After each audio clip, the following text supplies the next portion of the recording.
ابراہیم حیدری تھانہ کی حدود میں بڑے پیمانے پر ہیروئن چرس کی فروخت جاری۔ گوٹھ کے مختلف محلوں میں منشیات کا استعمال زور پکڑ گیا۔ 1.5 لاکھ سے زائد آبادی کے ہزاروں نوجوان ہیروئن اور چرس جیسی لعنت میں مبتلا ہو گئے۔ ابراہیم حیدری تھانے اہلکاروں نے کے عوض شادی علاقے کے سیاسی و سماجی رہنماؤں کا ابراہیم حیدری تمام غیر قانونی عمل ابراہیم تھانہ برابر کا شریک ہے۔ گزشتہ 4 دہائیوں سے منشیات جیسی لعنت ختم ہونے کے بجائے زور پکڑتی جا رہی ہے۔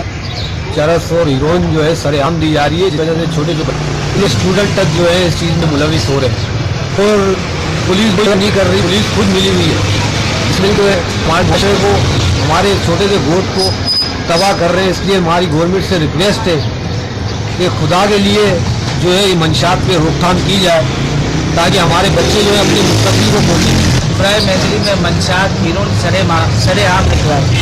سندھی اسکول جہاں ہمارے چھوٹے بچے پڑھنے بھی ہم نہیں چھوڑتے، کیونکہ گلیوں کے اندر سندھی اسکول کی جتنی بھی گلی ہیں ساری وہاں منشیات سرے عام دکھ رہا ہے اور اس میں پولیس بھی ملوث ہے۔ ہم اگر ایکشن لیتے ہیں تو پولیس والے ان کو پکڑتے نہیں، ہم نے پکڑ کے دیا پھر بھی چھوڑ دیتے ہیں۔ معززین علاقہ کا وزیر اعلیٰ سندھ اور وزیر داخلہ سندھ، آئی جی سندھ، پولیس اور دیگر اعلیٰ افسران سے منشیات فروشوں اور کرپٹ پولیس والوں کے خلاف کارروائی کا مطالبہ۔ کیمرامین ٹیم کے ساتھ رضوان رشید، راز نیوز، کراچی۔